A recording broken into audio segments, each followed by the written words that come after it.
Giornata di consegna diplomi per i partecipanti ai corsi dell'ITS Academy di Udine, una mattinata che ha visto protagonisti 100 ragazzi e ragazze che hanno festeggiato a 2 anni dal termine del loro percorso di studi superiori i risultati raggiunti.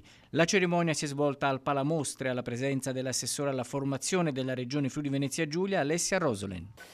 Gli ITS nascono proprio per rispondere alle esigenze delle aziende e gli ITS hanno al loro interno le aziende. Significa formare competenze sempre più puntuali rispetto ad un mondo del lavoro che alla velocità della luce si sta modificando. Gli ITS sono nati per questo motivo, sicuramente in ritardo in Italia rispetto al resto d'Europa, e si stanno rafforzando nel corso di questi anni anche nella creazione di filiere tecnico-professionali di cui loro sono l'apice e l'esito scontato.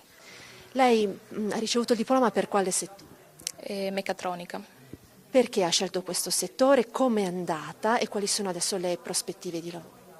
È un settore che mi è sempre interessato, io ho avuto la fortuna di crescere in un'officina di meccanica di precisione e tra vari esperimenti, anche facendo saltare la corrente proprio in officina, ho poi deciso di proseguire con questa strada e adesso lavoro in Daniele Automation da un paio d'anni e proseguiamo su questa strada.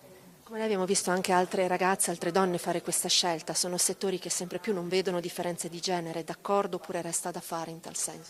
Sono settori in cui uno deve comunque essere consapevole che magari non ci sono state altre ragazze prima e deve un po' aprire la strada, quindi deve avere anche un po' di carattere, deve magari sopportare un po' di più all'inizio, però poi è tutto in discesa.